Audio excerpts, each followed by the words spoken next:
I'm your co-host, Dan Blewett. I'm joined here remotely in, is Chicago still intact, Bobby? Is Chicago still there? What's happening? Debatable. We're rioting. We're protesting again. We're destroying Prada stores. It does seem highly debatable. How do you get insurance if you're Prada right now or Louboutin? It's got to be impossible.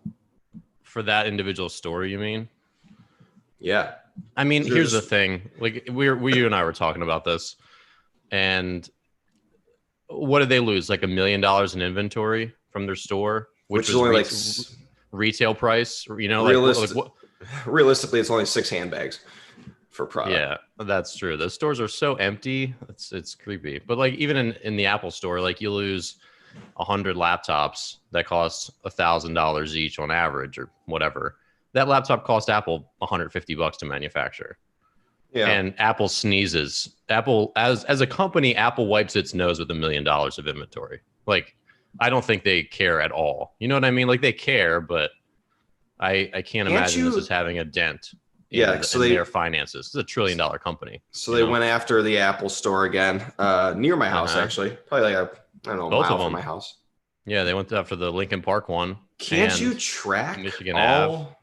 Can't you track all Apple devices? That's a good point. I was talking to someone else about that. These all have serial numbers. Like Apple knows all their inventory in that store for sure. That seems like a very valid point. Like you'd have to send these to Europe or something for them to be basically hidden from, I don't know, being found. Yeah, I'll take one. Like, where's my insider info? I'm in Chicago. I didn't know we were looting. You gotta go on the tweets. Yeah, man. I could have used a diaper bag from Prada. Sign up for their newsletter. It's like a MailChimp newsletter, I think. Here I am blindsided. Like they're right down the street from my house. They're robbing the CBD store. They're robbing Apple. And I'm sitting here tweeting. Like, can I get a heads up? You know, sometimes you want to be an inclusive group, include everybody. Well, you've got a little one on the way. Yeah, times are tough. You know, money's tight. Go. Yeah, get some diapers, man. Go get some powder. Like, these guys are at Target stealing flat screens. I'm over there taking formula and baby wipes. Well, speaking of things acquired legally, legally, I bought this morning at the grocery store. You stole it. Old Bay hot sauce. What is it? An Old Bay brand, or is like Tabasco that added Old Bay? Oh no, this is Old Bay brand. This came out in the fall, and it immediately sold out online, like in 30 minutes, which is not surprising. Ugh, that looks. Oh, and it's great. Okay. It's everything I thought it would be. See, this is funny because I make a sauce called Comet sauce, named after my sister's dog, and it's just wing sauce, so buffalo sauce, Old Bay, and ranch. Mix those 3 together. It's incredible. Sounds pretty good. This tastes a lot like it, obviously minus the ranch. So I beat you to the punch, Old Bay, but I'm very happy to support one of my close to the heart brands. Now, would you? Good morning. Would you throw that in a shot of Malort? Oh, absolutely, I would. Just down your. I've got my La Colombe today. Today is a big day. All my brands are out. Have you been out and about already today? I went for a walk to the grocery store. What's the grocery store out there? Wegmans? There's a Giant, there's a Safeway, there's a Trader Joe's, and then they just start to repeat. Those are like the main brands, I guess, within DC proper. So Wegmans, great East Coast grocery store. It's a lifesaver. Wegmans was how I ate for most of my 2 years in Camden, New Jersey, as a river shark. Magical tough spot place to be. Well, it's because if you want to actually eat healthy-ish, you go to Wegmans. They have this huge hot and cold bar, and you can get a $6 meal, which includes an entree and like 2 sides. And the entrees are like lemon chicken or, another good protein. And then you get like green beans or broccoli or sweet potatoes or sweet potato fries or mashed, and then you just get like, that's your meal. And it's actually good food. It was $6 at the time. I don't know if it's still a $6 meal now, but magical place. Magical. The Wegmans. Magical. All right. So what's on the agenda today? What do we got? We have a lot of topics, but first, since you just brought up grocery store, let's talk about that book I was still reading, because I'm about done it. It's called Anti-Fragile. He talks about lots of different stuff. One, and this is one thing I'm interested in your opinion on, because it really got me thinking. He discusses, like, we talked about this term before. Anti-fragile is like systems getting stronger over time when exposed to stress. Right. But he talks a lot about medicine and food and all these other things. And basically his rule, and this guy's very arrogant. It's hard to listen to him at a lot of the book because he's so arrogant. But he talks about how, so for example, he says, well, nature tests everything really, really well. Like if you want to, feed your family safe foods or take medicines that are deemed safe, like nature figures it out pretty well, much more so than anything else. So he was talking about icing. Like he broke his nose and he's in the doctor's office and they're like, hey, let's put this ice pack on to get the swelling down. He's like, why? He's like, my body has learned to produce swelling as a response to an injury over the course of thousands and thousands of years. Why would I want to stop that? Like, do we have any good evidence for stopping that? And the doctor's like, So that's the kind of guy he is. He's, like, he's terrible. Just take the ice and go home. But yeah. So there's a lot of examples, like you talked about, even about apples, how he grew up. I can't remember where he's from. I think he's from the Middle East. But when he was a kid, apples were just these little kind of like crab apple-y, kind of like not super sweet, but then they're bred over time, hybridized to be very, very sweet. He said even the modern apple is probably not that healthy for us, in the sense that it hasn't been around that long, and the composition of it has been like essentially altered by us, which that's not new. Like we have GMOs, stuff like that, right? Right. And so he basically just got me thinking about processes in the human life and diet and medicine, all this stuff, and trying to think of like what things have been really time tested, and those are the things you really want to include in your diet. Like all these artificial sweeteners, probably gonna be bad, proven very bad for humankind. Like 20 years from now, we'll probably be like, that was a really bad 50 years, and we gave a lot of people cancer, and we did a lot of like whatever it is. Like very short period of time in human history have we had artificial sweeteners and artificial flavors and like all these different things, right? So so that's probably not a new sentiment for a lot of people who are very into eating natural stuff. But anyway, what's your take on that? Well, someone who eats primarily organic, I would say that you can like my wife can definitely feel a difference when she eats organic versus non-organic, and she eats clean versus, what's considered not clean, I guess, in the food world. Dirty. Yeah. Like dirty food. Where does Old Bay hot sauce fall in the spectrum? Honestly, hot sauce is usually pretty clean. If you look at the ingredients on hot sauces, like Tabasco, there's really not like, so anytime I go shopping, like I basically learned from my wife, like what to look for. And if you look at the back of any packaging, there's so many fillers of things that don't sound like food. Yeah, absolutely. And then but they make it so difficult for you to buy real food. Like organic apples and non-organic apples are, it's half the cost to buy a non-organic apple. And I get it, because you can't grow them as fast. Like you can't spray them with whatever and make them double the size in half the time. Same thing with chickens, or like, beef. You feed them corn and it fattens them up immediately. Whereas if you let a cow graze, it takes them 3 times as long to get to normal size. So I agree. I mean, I agree with that sentiment that like the world is, the body's kind of figured out what's best for the body. Earth has figured out what's best for Earth. And then we keep genetically modifying all this stuff. I mean, I can get into a lot of like, I eat organic all the time. Like we ate organic tacos yesterday, like vegetarian tacos yesterday. Tasted great. Everything tastes fine. Like I view food as kind of like fuel. I'm not really like going out to delicacies just because. It's funny you say that, because there's a trend going on that people are referring to eating as fueling, and I like absolutely hate that term. Like fueling for athletes. It's like eating. You're eating. No. Why are we calling it fueling? You're not a race car. It's eating. I wouldn't. It's not. That's a bad. Fuels.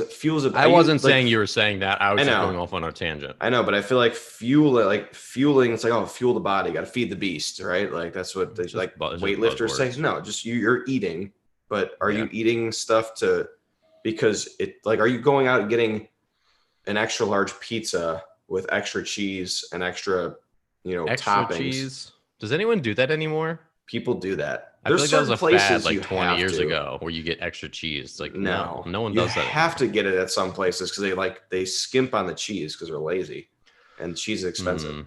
But cheese also another, like, cheese is not something that's good for your body. Like your body doesn't process cheese like it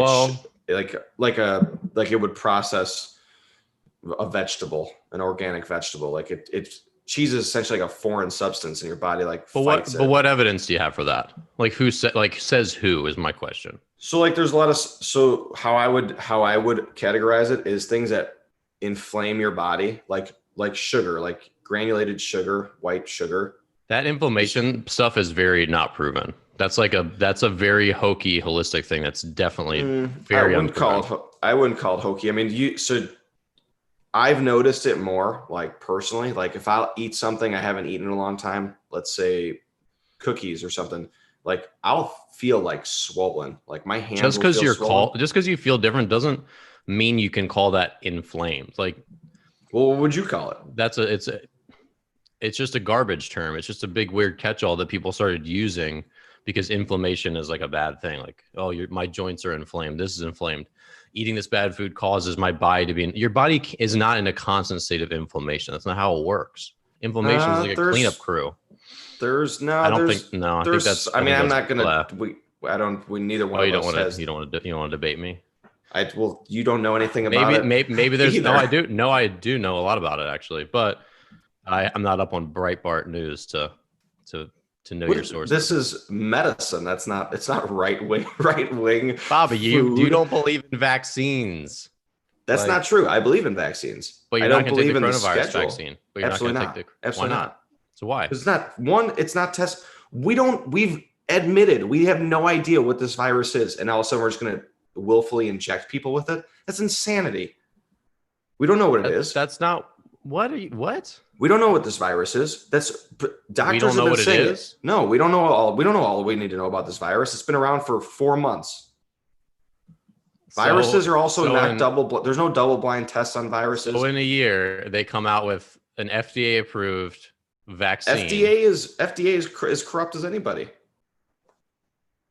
So there's basically no one we can ever trust for medicine again. Is that what you're saying? That seems to be your overall thesis, that we just can't trust anything in medicine, and that's definitely not true. It's too far reaching to say every person's corrupt because there's money. That is a problem. And that's actually talked about that in the book too, that money funding studies is a problem, but you cannot say every person is corrupt. No, if you worked for the FDA, you wouldn't be corrupt, but you take your direction from the top. So if the top is corrupt, essentially it trickles down all the way to the lower. Similar to someone like the FBI. Like, you only really need to corrupt one person to corrupt everybody. And it's not that they know they're being corrupted. They're just doing what they're being told. Like, if they're told to drop a case, they drop the case from their superior. That's too far reaching of a definition for corruption. That's way too far reaching. The FDA, like, we have very good food standards. People don't die from eating bad cottage cheese. So many people could be dying from botulism, all these different foodborne things because of the work of the FDA. You realize that, right? Like, it's not dying. We live in a very safe society because of the work of the FDA. But it's not dying. It's like it's not. We're being fed things that aren't even food, but it's considered safe for consumption. People have choices still. Hey, I agree with you. It's a great point, and I couldn't agree with you more. People should have the choice, right? I'm not saying they shouldn't be able to go to McDonald's, but the fact that some of the things that are being sold to you as good food aren't good food. They're not even food. What do you think about what do you think about the polio vaccine? We eradicated polio, which was a terrible disease. Okay, but what was the survival rate of polio by the time the vaccine came out? I don't know. Why would I know that? Why would I know anything about the polio vaccine? That's like the same thing. Like what are that? But this is like common knowledge that we've eradicated a really terrible disease that hurt a lot of people. But is it we've because eradicated it through vaccines? No, it is for sure from vaccines. Why is it from vaccines? The polio had a survival rate of what before the vaccine? You don't know anything. You don't know it. You don't know anything either. Some nonsense way. No, you can look this up. The history. The reason polio is gone, you cannot tell me the reason polio is gone is the coronavirus. All right, so let's relate it back to coronavirus. It's 99.86% survival rate. What do you need a vaccine for that for?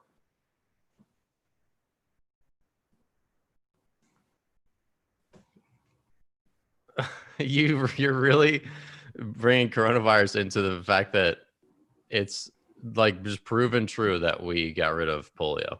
We got rid of polio how?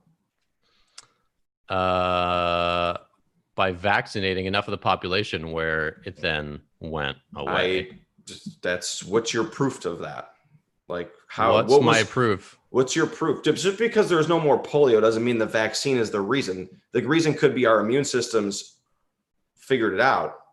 Like there could be a million reasons. The reasons could be the polio itself got weaker. The disease got weaker. Like there's no. Why would you try to find a much more complicated way? Because that's just a blanket rather than the simple one, which is. Because your simple one is fitting your narrative of that the vaccine is the reason that it's gone. It's not necessarily. There's no evidence of that. Show me the evidence. If you show me the evidence, I'll believe you. There's a lot of history. There's a lot of history of it on the web. There's a lot of history about it. There is. I will tag you in some of it. We have a flu vaccine. We haven't gotten rid of the flu. We have a flu vaccine. The flu strain changes every year. Okay, so how do you know the polio vaccine didn't just change and we could protect ourselves from it? So it says here, following a mass immunization campaign in the 50s, annual polio cases fell from 35,000 to 5,600 4 years later. In 1961, in 1961, only 161 cases. Okay, 35,000 is, I would argue, insignificant number of cases. 35,000 was reduced to 161. You don't think that's statistically significant? That absolutely statistically, 35,000. That's a huge reduction. That's a huge reduction. It doesn't matter what percentage of the population. Like that doesn't matter. Yes, it does. That's the annual number of the US. 99% of the population were unaffected by polio. Like, granted, it's great for those 34,900 people, but 99%. That makes no sense, that line of argumentation, right? That's like saying, hey, 35,000 people were killed in car accidents. So we saved 0.08 more percent. And then we acted and we reduced car deaths from 35,000 a year to 100. You would say we didn't do anything. It would have happened by random chance, or that wasn't important because it's a small percentage of the population. That's nonsensical reasoning. It's polio. If 99% plus of people would have survived polio regardless, no, I don't think the vaccine made that much difference. It's not like 50% of the people were dying. This isn't Bird Box. That's not a standard for saying that something improved something. This was clear that it reduced. Okay, I would take my 99.5% chance that I'm not going to die from polio. Because why am I going to inject myself with something that's going to give me the deadly virus when I already have the? People don't get from inactive viruses, right? That's not how it works. You don't get flu from a flu shot. And what do you take it for? It's inactivated. So what is it for then? It's inactivated, and your body produces antibodies. Because it's like then why are there then what are the additives? Then what are the additives? What are the middle school science? I'm doing all Let's get back to the fact that you think just because most of the population doesn't get something, it's not worth trying to eradicate it. People really suffered from polio. It's a really terrible disease. It cripples you. That's fine. And what if you had 5 kids back in the 50s, Bobby, and you say, hey guys, look, 99% of people. Example. No, it's not, because you're saying that it doesn't matter because you take your chances. You're right. Here, related to today, I will absolutely no shot in hell take the coronavirus vaccine. No shot in hell. There's why? Because I have a 99.86% chance of surviving this. I'm more likely to walk outside and get hit by a bus at this point. That doesn't mean I'm not going to walk outside. Like, yeah, if I get hit by a bus, that's terrible. Like, maybe we should have did away with buses. But I'm not going to. That's not a good analogy. No. I'm not going to take the virus. I'm not going to take the vaccine. That's fine, but there's no reason to take it. No, there definitely are. There definitely are reasons, and the reasons is to prevent needless suffering. Like, you could take it from who and have a much less likelihood of getting it. But your immune system is proven to protect you. Your immune except for the 150,000 people that died, didn't protect them. Okay, and how many of those people were compromised? And you don't know if that could be you or not. Yeah, I don't know, but I'm willing to take the chance of something that I do know, my own body, over something I don't know. And then going back to polio, it certainly drastically affected people that got. 35,000 people. That's a small portion of the population. That's a minuscule portion of the population affected by it. Mm-hmm. But if still, those people, what's the evidence that those people? But those people already died, so they're irrelevant in part of the statistics. Wow, this is did fascinating. They get the vaccine and die? We're gonna move on. This was fascinating. I want to know: did those people get the vaccine and die? What? No, those 35,000 people didn't get the vaccine and die, so they're not incorporated into the statistics. They might have been compromised already. They might have had pneumonia. They might have had cancer. Like, they died for whatever reason. They weren't vaccinated and then died. Correct or incorrect? I don't know what you're saying. I stopped listening. Okay. Let's move on. Let's go back to MLB. That doesn't help you. It wasn't. Nothing in the last bunch of minutes has been rational. So, did you see the MLB brawl with the Astros and the Athletics? Yeah, I wish that guy would have beat the hell out of all the Astros. Did you hear what the guy said? The guy said something about his mother. He said so he went after him. That was the story. I mean, that doesn't really get me fired up. Like, whatever. You've been hit. If I was hit 3 times and then they're gonna talk shit to me like I'm the piece of crap. Yeah, I might take a run at the dugout. That guy's also a monster. Have you Mariano? See him? Yeah, he's huge. He throws missiles from the outfield. It was just a weird. He ran in there and then was immediately kind of dove on the ground. I don't know. Sometimes I'm sure it's not easy to. I never found myself in a brawl, but there just don't seem to be good punches thrown very often. It's because Bryce Harper had a good punch and he missed. What was that against James Shields? 2 good misses. Coco Crisp had a good punch. Even Nolan Ryan's thing with Robin Ventura, which the anniversary of that was last month or something.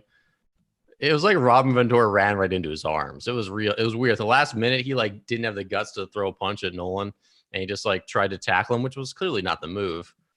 And yeah, it's hard to figure that out. I'm all for it. It's a lot of ground to cover in Oakland Coliseum. This was my big thing. It's a far run from first base to the dugout. You don't go after. Let's talk brawl strategy.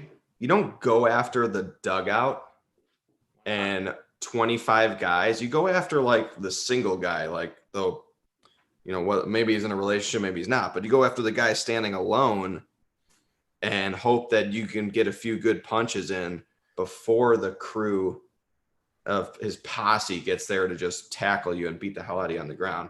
You don't run into a crowd of 30 guys. You got to go after you got a single guy, find the bat boy, single somebody out, get after that guy. Find the bat boy. You go after kids. Perfect. You got to go after what if he's got, what if the bat boy has polio? Should you go fight him then? No, your immune system will probably protect you. So you should be good. Got it. So your season is wrapped up. Have you gone through tryouts? What's the current state of amateur baseball? Amateur baseball is a train wreck right now. So tryouts obviously have been this is normal tryout season, right? For the last 5 weeks. But we've got teams that are still playing. We've got youth teams still playing, certain programs of high school teams still playing. And usually, I'm sure you guys did this as well. You ask for a commitment after the kid tries out, usually 7 to 10 days you give them to decide, just based purely on, you don't want to have tryouts for 2 months. You want to just lock the rosters up and go. And it's getting harder because a lot of parents want to wait till, especially some of these youth teams. Like if you're run by one of the local dads, you don't know if the team's going to break up. Like you usually wait till the end of the season to talk to the coach. So it's been what I would consider a difficult year in travel baseball. But nothing, I mean, other than obviously the coronavirus stuff, nothing too crazy with tryouts. You're just trying to get a feel on where everybody, what their plans are and go from there. So how many teams are you guys going to have next year? That's a great question. I don't know. We had 20 teams this year. I would imagine we probably have 1 or 2 more just based on how many kids showed up at tryouts. But the really difficult part, I don't know how you guys did it, Dan, but I don't split the teams off until after we see them practice a little bit in the winter. Like I won't break them off in A or B. So what I'm really trying to do is basically sign up kids in like groups of 12. So I have full teams. Because if I sign up, if they're 10 years old and I sign up 30 kids or 28 kids, that's essentially not enough for 3 teams, right? And I don't want to leave kids out, like hung out to dry, so to speak. So it's kind of like I really try and invite in groups of 12 to make sure I have enough for a team. So when you have like low numbers at an age group, like 13U, we had lower numbers this year. So I only invited enough for 1 team. I didn't want to invite 18 kids and then be stuck with like 15 commits. And then you've got 3 kids who basically are not going to be on a team. And you got to tell them after the fact, like, hey, we don't have a spot for you, which is like the worst thing to have to do to somebody.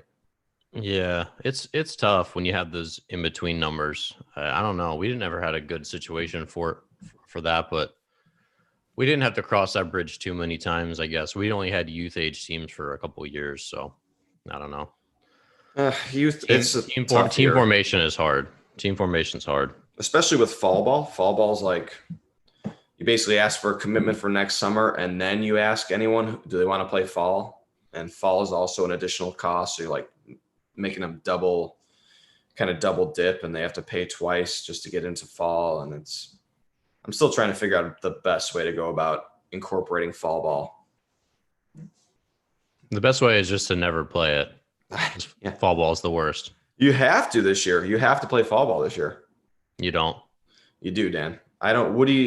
All right. So I'm sure you probably still have some of your former players reach out and even probably just people online coach Dan Blewett at twitter.com.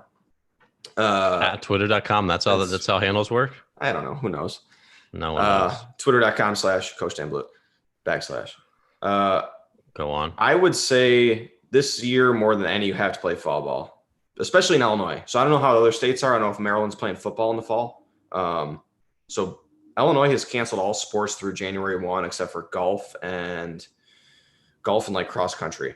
So if you're a high school athlete, you're not starting sports until January 1, but baseball is allowed. Like currently baseball is a sport that you can play and you can do it. That's why I really thought they were going to switch the high school season from spring to fall. They didn't do that. So now you've got football season, basketball and baseball starting, after January, which is going to really make it a shortened season. So this is really, you could have a good 2-month fall baseball season and get in a lot more games. It seems like, especially with how many tryouts we've had so far, everyone's interested in fall. And I get it. I get that. Yeah. I'm with you. I hate fall baseball. Negative emotions towards fall ball. I hated it as a kid. Hated it. Fall. It's just not like.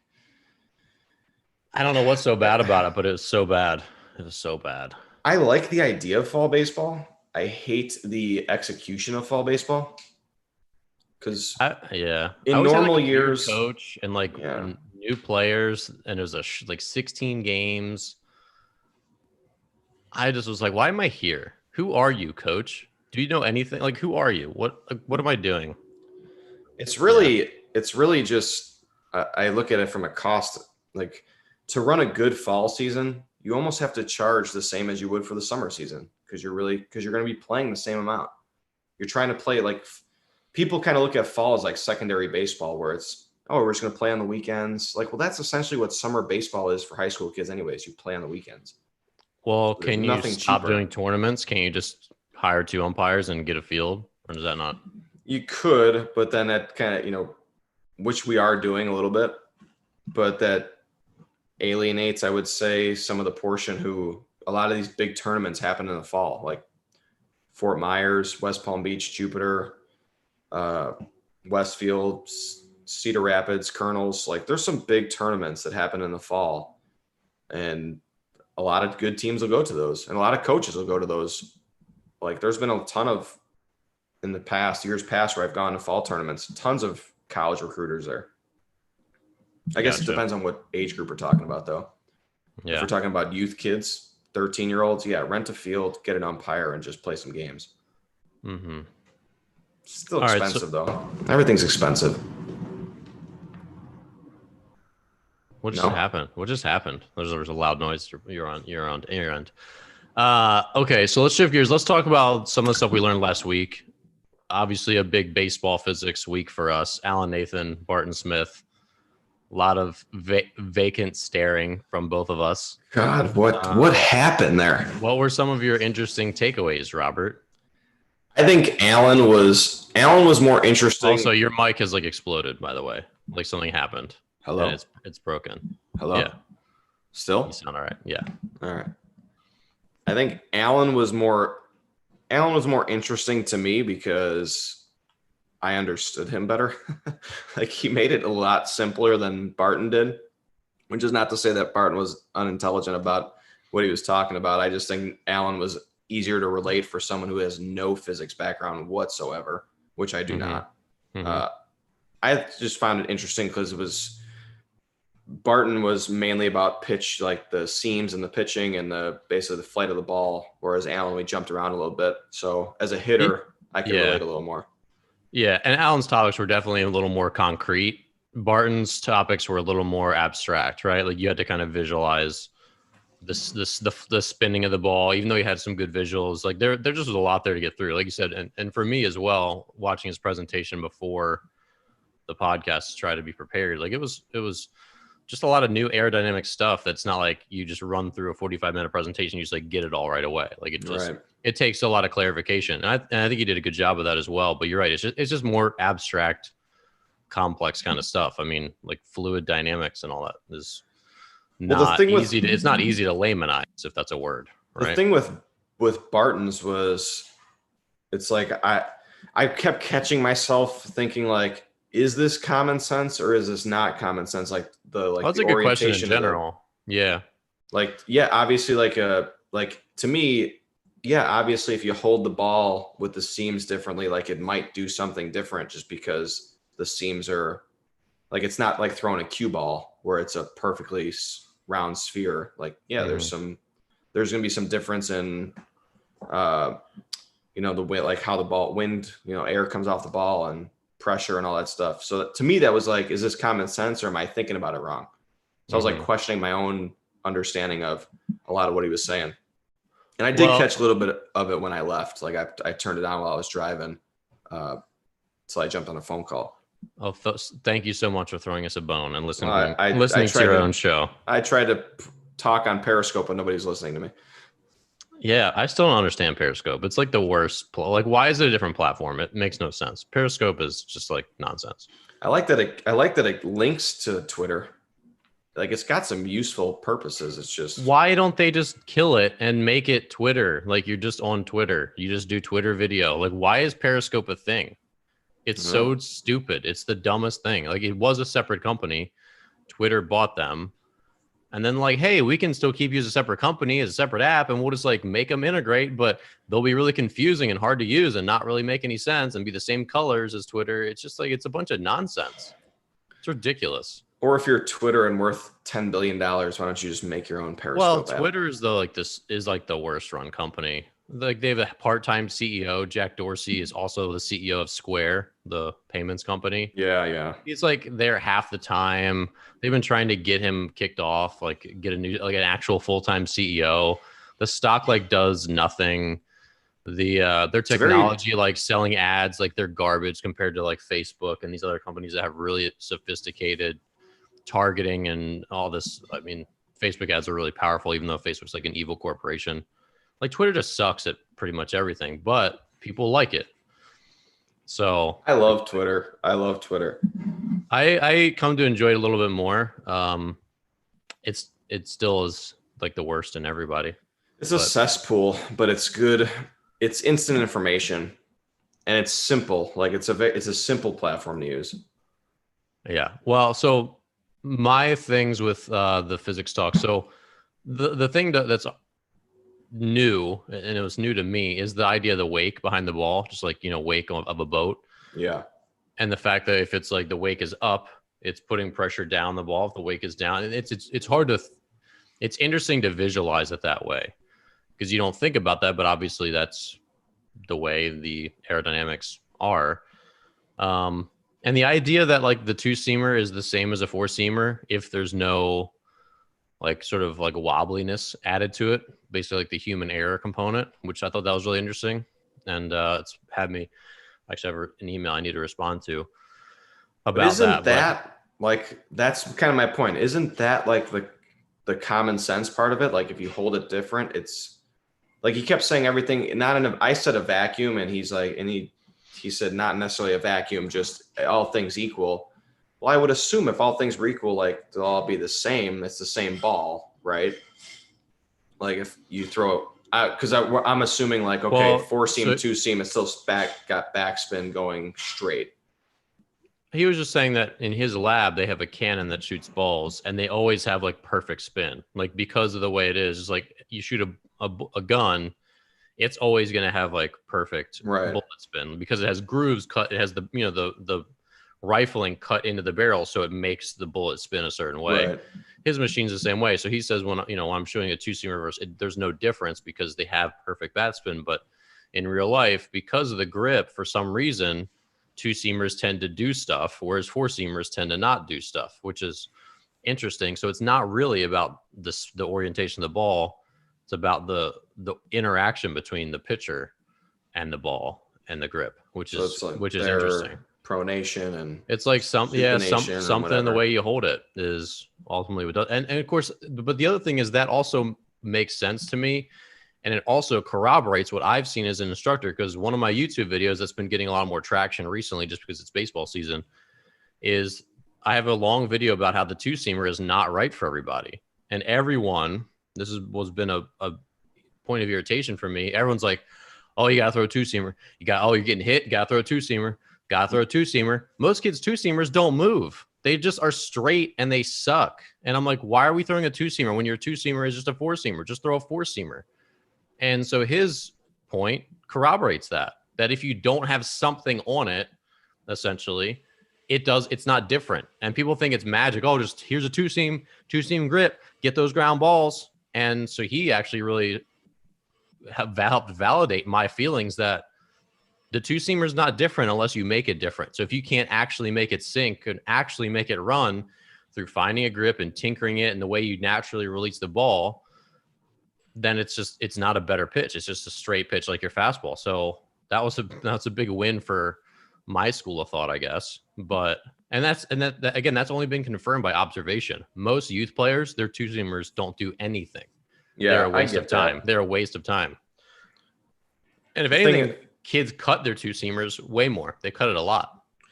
Maybe the thing about it, I guess, because the two seam is visually different, even if it's flying the same. If you're a kid and you like, even if you're a high school kid, and you see that, you're going to at least take a second guess on what you see. And you're not going to assume it's a four seam fastball if it doesn't look like a four seam fastball. So a little deception there, even if the ball's not doing anything different. I mentioned that too, like the curveball that doesn't break how it's supposed to break. And you're like, even when you recognize it as a hitter, you're like, what the hell? Yeah. Agreed. Or backup sliders, backup cutters, stuff like that. Barton definitely had more props.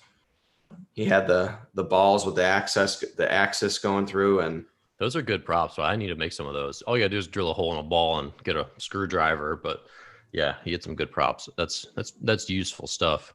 Because it's hard to visualize spin, especially slow spin. So if you're taking a ball and you're like doing the itsy bitsy spider thing, which I do, like showing like, oh, it spins like this, you really can't visualize like what's going on. Like when you see it actually spin, like this is what it's gonna look like in a game. That's where I think it's important. But the one thing, and he and I need to talk more about, is the idea that you could throw a four seamer that just like moves this way or that way with, if you get the seam shifted wake. That's really fascinating. So I need to explore that idea a little more. And those things, and the funny thing about it is a lot of that stuff is stuff that pitchers don't tinker with. Like we don't tinker with trying to make a four seamer move. You know what I mean? right. It's just like, why would I do that when maybe there is a good reason to do that? And so that's why some of these outsiders, people that haven't been ingrained in baseball to say this is the way you do it your whole life, they can look at problems from a new perspective and say, why couldn't it just do this if I do this, or it can actually do this if we do this? And maybe it's a viable thing, maybe it's not. And that's the other thing, is like, just because you can make another, you could make your four seamer move or your two seamer move, or you could add this pitch or that pitch, doesn't mean it's going to be a viable big league pitch. Like you might be able to do it, get to do something, but it just doesn't belong in your repertoire of your four best pitches or your three best pitches. That's the other thing. What was the pitch he was looper? What was the pitch he was calling? Like is it like a pitch that he invented, or he just that one of the guys throws that he? It just falls between, it just like falls in between categories. Like it's not like a disco Like ball change up. Yeah. Like it turns over the top of the baseball. Yeah, kind of. And it just like, it doesn't fall into any of those categories where it's kind of a new pitch based on the spin. And that's really how pitches should be defined, I think, is by their spin, which is how they are, and that was my part of my point too, which is that changeups never really had a defined spin. You just like picked a grip and hoped it went slow. And if it went slow, then it was a changeup. Right. But now the disco ball changeup, which is the one that I've been throwing and kind of teaching for years, plus or minus, it doesn't sound like it's maybe exactly the same, but it's very, very similar, if not exactly the same. That's like a pretty defined pitch. Like, this is what we're trying to make it do. And so let's try to figure out how we can do that and then repeat it. And then if we get that spin, we know we've done it right. Right. And that's, I think, the goal of pitch development, is to have that cookie cutter. And cookie cutter sounds bad, but it's not. Like, we just want to say, hey, this is what good sliders do. Let's try to get into that cookie cutter. Right. Because if Andrew Miller's slider spins like this, like, who doesn't want Andrew Miller's slider, right? How do you does he even exist anymore? How do you teach a kid to throw a slider? I don't know if he does. Dude, it's hard. It's really hard. You have to just sort of explain it and let them throw it and throw it and throw it, and it gets better over time. It's a very hard one to teach. When I first asked somebody, I'm like, how do you throw a slider? I don't remember how old I was. It might have been college. And the guy was like, just grip it like this. He's like, and throw it like you would throw a football. And I was like, and I'm like, what? Like football? But then I just did it, and I mean, I wasn't a pitcher, obviously, but it would move. And as a position guy, your dream is to get on the mound always. Every game you're getting blown out, the dream is to get on the mound and throw your nasty slider that you've been working on for years. Throw that when you play catch. Slider, it's usually you try one breaking ball, and then you always try throwing a knuckleball if you're a position guy. There's no reason not to try and throw a knuckleball. If Zach Clark's listening. No reason not to. Yeah. Well, it is hard because you can't really coach them through it. Like with a curveball, the spin is easier to understand. Like it just needs to have top spin. Like you got to get it to spin forward. And if it's not spinning really clean forward and it's got like that mixture in there, then you're like, hey, you kind of got on the side of that one. Try to get to the front of it a little bit better, mentally, whatever. With a slider, you're putting a combination of spin on it. So you're trying to get to the front of the ball, but you're also kind of getting on the side of the ball. It's like you release it here, then you come back through it. That's where you add that second spin. Like your finish essentially adds the bullet spin to it, the gyro spin, but you're trying to get to like the 2 o'clock part of the ball, essentially, if you're a righty. And that doesn't work on a kid. You can't say, hey, try to get your fingers to 2 o'clock, then come back through it. Like that's nonsense. That's not good for anybody, right? Well, then you always... Yeah. you always end up getting like the screw the light bulb in move when they try and throw a slider because they're trying to like flick it. And that's it's not exactly like that, as you know, because you don't right. get on the side of it, and that's the common thing. You don't just like get on the side of it because then it has almost like that disco ball spin. Right. You have to get to the front of it, and that's the thing a lot of people are missing. I remember there was a kid on the web. He's like probably 25 now, and I remember like kind of following him as he was like working hard trying to throw 95 miles per hour or whatever. Seems like a nice guy. And he, I saw him like either writing or posting something on Twitter about it a couple of years ago that he was like, someone just told him that he's supposed to get to the front of his slider. And I'm like, dude, you've had some bad coaches to never hear that piece of relatively obvious wisdom. Right. Before age 22, because I feel like he was 22 at the time. And he just learned that you don't get on the side of a slider. You do have to get to the front of it. And that's what all the like when I was learning a slider one of my years, and this was never a good pitch for me. It was something I was trying to add because I was struggling. Guys were like, you have to get to the front of it. Like you can't make it too like you kind of learn to sweep it, get to the side of it first. And then when it starts to sweep, then you got to get to the front of it.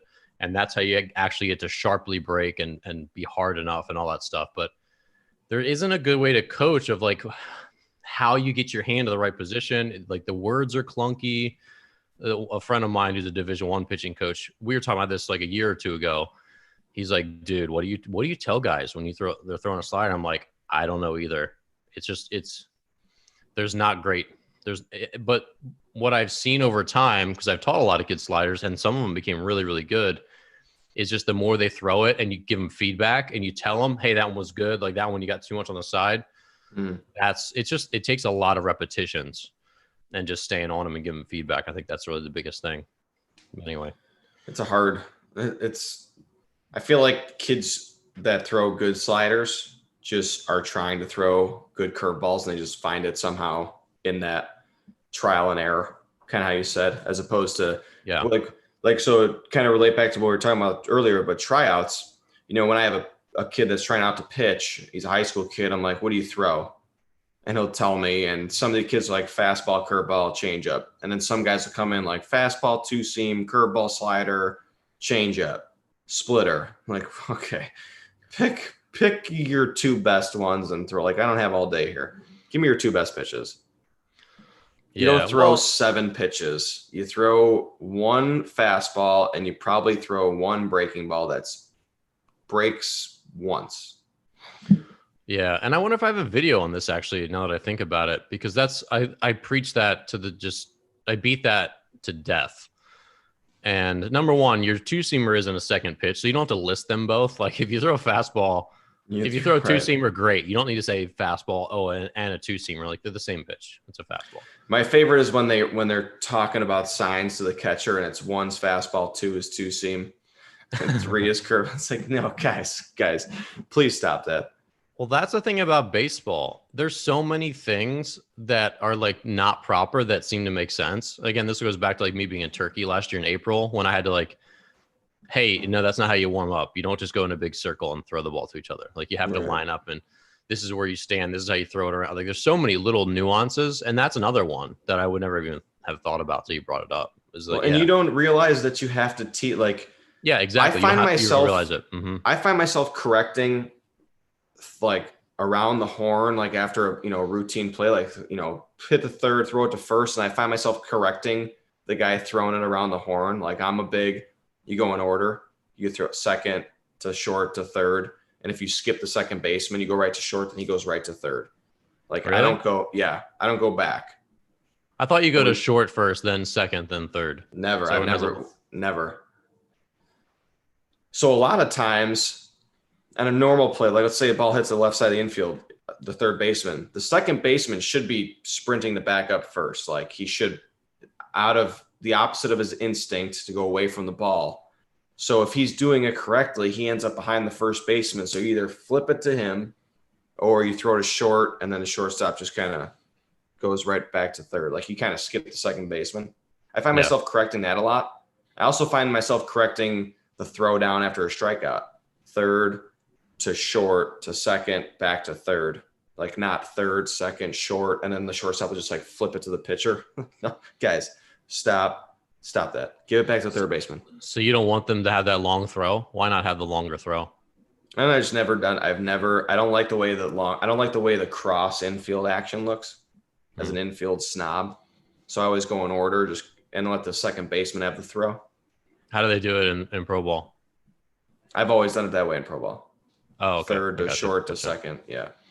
I've always. That's another thing that, if that was a multiple choice, and like, does the first baseman throw to the shortstop first or the second baseman first? Oh, it's not a. It'd be a 100%. It'd be a toss up for me. To remember. I more see like it won't end with the third baseman or the first, or they'll incorporate the first baseman on a strikeout, like third to second to short to first, and then they'll flip it to the pitcher. This is just like I'm talking like high school kids that have no idea. Does it change versus righty first baseman versus lefty first baseman? Because in my mind, as a righty first baseman catching that throw from short to third, that's a kind of an awkward turn to then throw it to where the second baseman is. You know what I mean? Like, he's got to turn his hips a long way. Yeah. Whereas if you're a lefty first baseman, it's just like, see ya. Whereas it's a less awkward throw for the righty first baseman to throw to short. I don't remember touching the ball that often on a throw around as the second baseman, unless the first baseman just flipped it to me. I don't remember.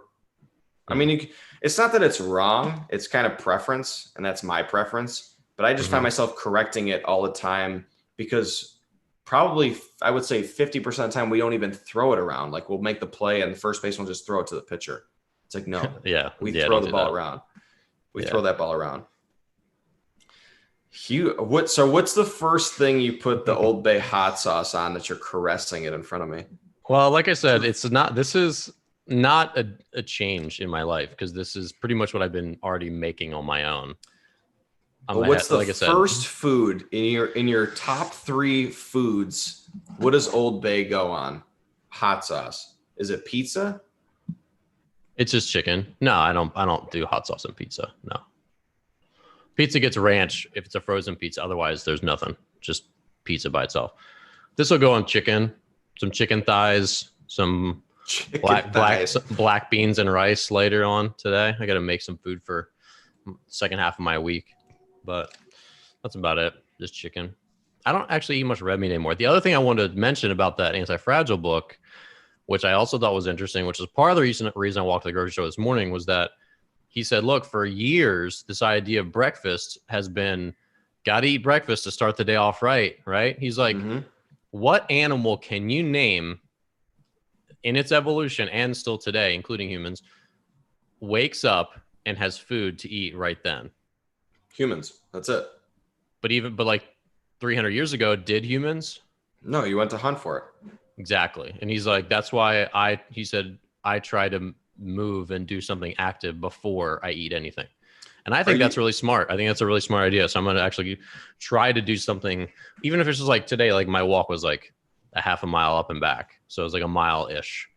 And that's something where there probably is something to be said for that your body's kind of built that way to burn some calories, get things going. And that probably helps keep your body fat down for sure. Are you an intermittent fasting guy? No, I think that's annoying. Although I do pretty much just eat like 2 big meals a day these days. And often a third, but I don't have to eat in the morning very much. I don't really like to. I would say you probably do it unknowingly I did it unknowingly for a really long time. I never ate breakfast. I'm not a breakfast person. So if you think about it, when you probably stop eating at, let's see, even if it's called 11 o'clock at night, like I probably wouldn't eat until the following like afternoon at the earliest. Like you kind of go work out in the morning, especially when I was still playing. You work out, you hit, you go work out, then you eat. So you're probably eating like 12, 1 o'clock.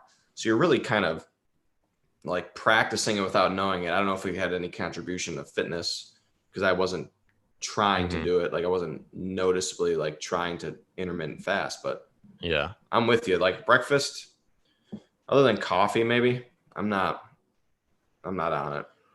Yeah. My body doesn't like eating that much until like 10 o'clock anyway. But like I said, I think the idea of just doing something to get the body moving before eating food, it does seem like that's a time tested thing that nature does. Animals have to go hunt before they eat.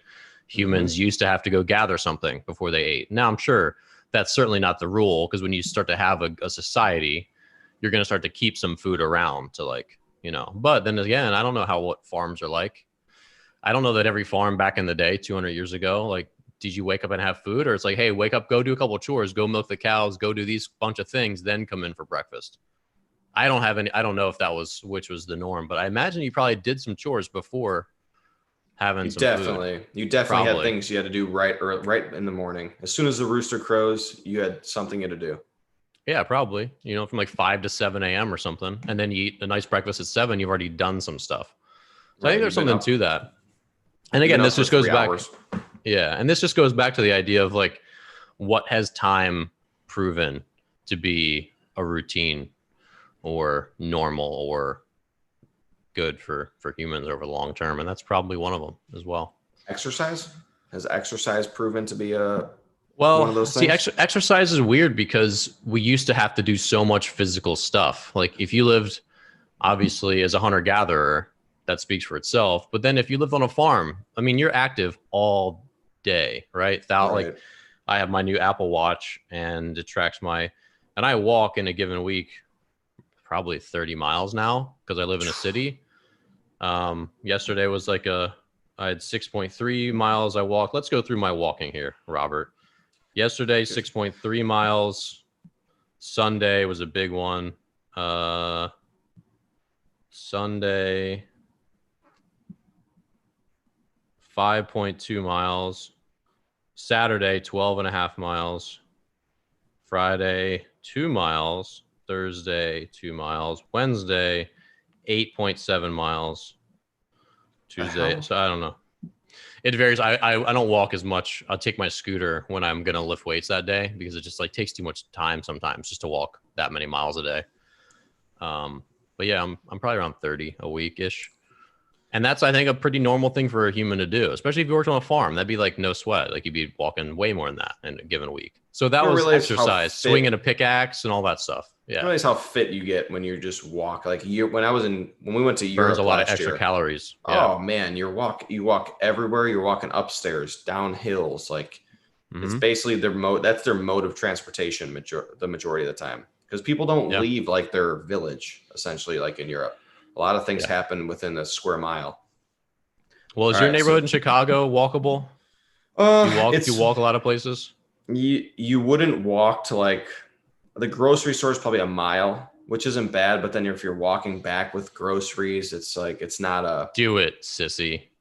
It's just not it's good for your forearms. Come on, man. It is good. I agree. And you could steal a cart if you really needed to.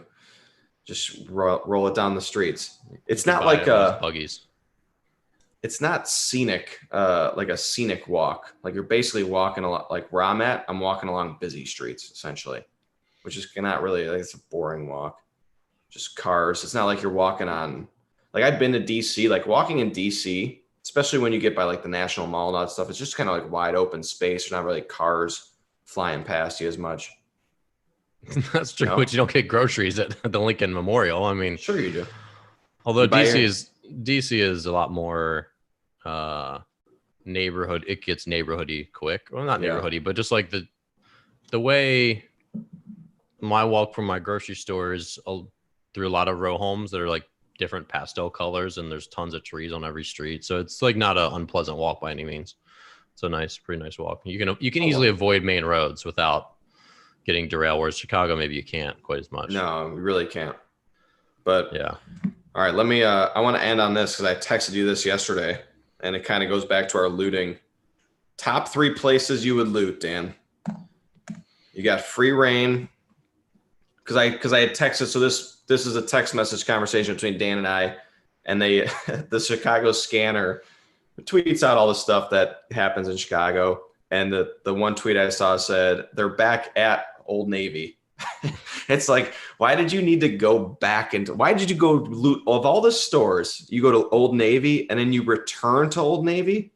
Why? So then I prompted me to ask Dan what his top 3 would be. I assume Old Navy is not in your top 3. Well, you have to clarify. Are we reselling or are we keeping? Because that's a very big difference. We're going to keep. Okay. If it's a Keep store, then Apple store. Oh, I'd try to. I mean, you so frantic trying to find the model of laptop that you really want, the really expensive one that they have on in stock. And you got to fight everybody else for it. The Toomey luggage store. That's one of my favorite brands.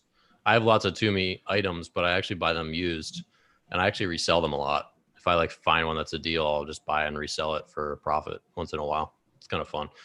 But Toomey luggage I like a lot. And then my other one, that's a good question. I don't know. Give me your list, and then I'll fill in my third. So I'm going with do you know what Micro Center is? No. Micro Center is like a niche Best Buy. It's kind of like Best Buy, but it's got more like higher quality stuff, I would say. So I'm going Micro Center. I don't want to limit myself to Apple products. Maybe I want to. I got my answer now, but I'll wait till you finish. Okay. So I'm definitely going Micro Center. I'm definitely going I'm gonna go Whole Foods and just stock up on organic groceries. I'm functional, Dan. I'm functional here. All right, give me your third because I want to think about it because this third one is I'm on the Does it have to be local to DC or can it be? No, you anywhere? You can loot anywhere. B&H Photo Video in New York. What is that? What is that? B&H is similar to Micro Center. It's a pretty big, very cool. So if you walk in there, they have all these shipping rails above. So there's boxes just like zipping around on what are those moving things called in a factory floor? Not assembly lines, but yeah, where they move whatever. Shit, where they move stuff. It's like Anyway, it's a really cool store, but they just have tons of. If you want a $5,000 camera or a $5,000 microphone, or they just have lots of high-end photo, electronics, cool text. Like you said, like way beyond a Best Buy. Like that's a great place to go. All right, so you got B&A photo, B&H photo. All right, and then I guess I wouldn't need to go to the Apple store though because they have Apple products. So they have, so throws all this into question. I'm going Menards. And if you've been to a big Menards, have you been to Menards? You have to. I'm sure you've been to Menards. Of course, it's so much better than Lowe's or Home Depot. Oh, much better. I can grocery. You can do everything at Menards. Like I'd have to I'd almost want to rob a U-Haul first. So let me replace Whole Foods with U-Haul. The only thing about Menards for a looting standpoint is Menards is more, they have less brand name stuff. They have lower end stuff, which I appreciate because you can buy everything is expensive in Home Depot or Lowe's. Like stuff that shouldn't be expensive. Like you need like one type of screwdriver, like one of this, and it's like $15. You're like, you just like feel used. Menards, you can go in there and get some cheap tool that you don't need to be an expensive tool. Like there's a time to buy expensive tools and there's a time not to. Oh yeah. Menards, you can go in there and save a lot of money, like their jingle says. But if I was gonna loot, I think I'd go to Home Depot because they have all the brand name power tools, as does Lowe's. They have more high end stuff at those two stores. They do have good stuff. I just like Menards better though. Well, yeah. If I'm spending money, I hope to never go to Home Depot or Lowe's ever again. Well, maybe that's it then. Here. Maybe because I like Menard, whoever he is, somewhere so much that I will loot Home Depot instead to save him the hassle. Maybe that's the play right there. Well, looting is about getting high end stuff. That's what looting is. I mean, it's not. But if we're not reselling, like if we were reselling, I'd be at that it's like the Prada store and the Gucci store, just collecting just jewelry and all kinds of stuff. You've got to be a certain kind of person to want like Gucci stuff though. It's just a weird, like I would never wear anything Gucci ever. But people buy it. Strange. If I'm reselling, I know. But I wouldn't loot it because it's like a strange style. I don't know. It's very gaudy. It's very gaudy. But you're robbing a Toomey store. Yeah, Toomey backpacks and luggage, legit. Their wallets. I have a wallet. I have a backpack. A better than bag. Samsonite. Oh, for sure. I mean, it's classy. Classy. You see this backpack? This is a classy Toomey backpack. You need a high duty backpack or heavy duty backpack. I do, and that's a $500 backpack. but I bought it for $120 used, and it was like Interesting. perfect condition. And So I you could sell it basically- again, and I could sell it again for $250 anytime I wanted to. So you basically It's like stole playing it. the stock. It's like playing the stock market, Bobby. Yeah, right. I would steal somebody's stock tips. That's what I would steal. I'd loot somebody's stock information. Warren Buffett's stock information. Well, oddly enough, and we're getting off topic, and we're going to end here in a second, but a lot of my electronics gear, my camera gear, I bought used at a really good price and then resold it and then took the profit and bought the thing that I actually wanted. Like my first camera that I did, the first time I bought an actual camera to do YouTube videos, I got a pretty decent one used for like $250. I sold it for $350 and then bought another slightly more expensive used camera and then sold that for a profit too before I finally bought my current camera, which was about $1,000. So I like kind of like trading up like magic beans. I've done that a bunch of different times actually.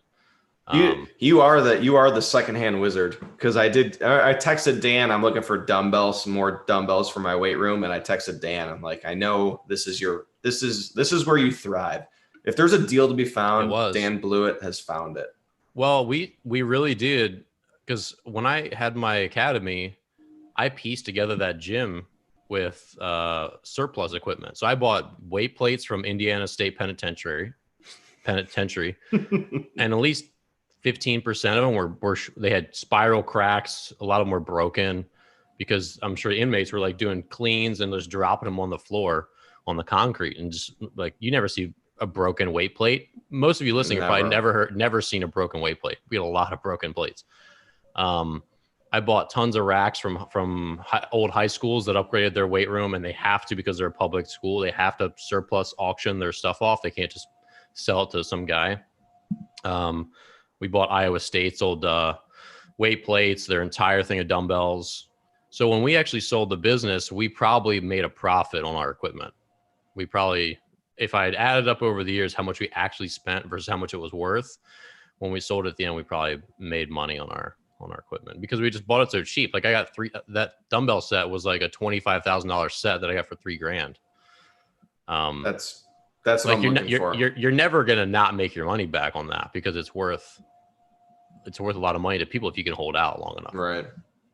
All right. So get on your my first haul. I got a ton of stuff from my high school, and I bought way more than I needed, and I sold off individual pieces. So I spent like $1,200, and I got like a bunch of power racks, a bunch of these really heavy duty, well-made other pieces. And I sold off all the stuff I didn't need, and it paid for the entire lot. So I got all this equipment for free. That was like one of my first big purchases. I was super pumped about it. But you can't always get those. Yeah. I'm going to need you to do that. Dan's buying club. We should start. You're good at this. This is where you thrive. No, that's more like just like a side hustle / hobby. It's a sometimes. Hobby. Yep. I just need to do that on a big scale in the stock market, day trading.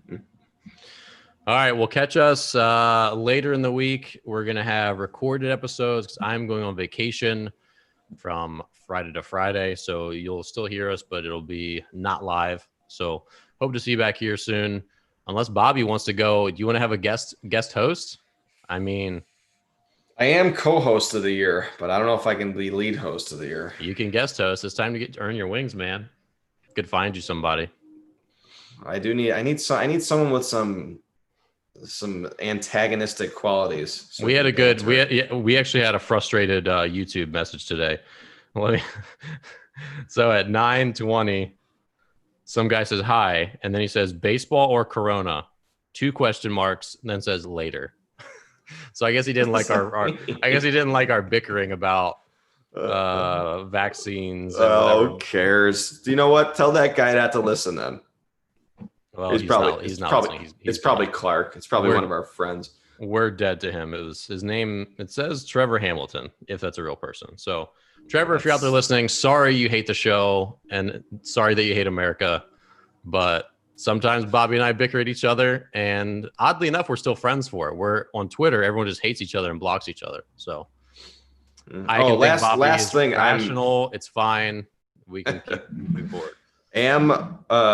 I think Brooklyn's getting better on your Twitter.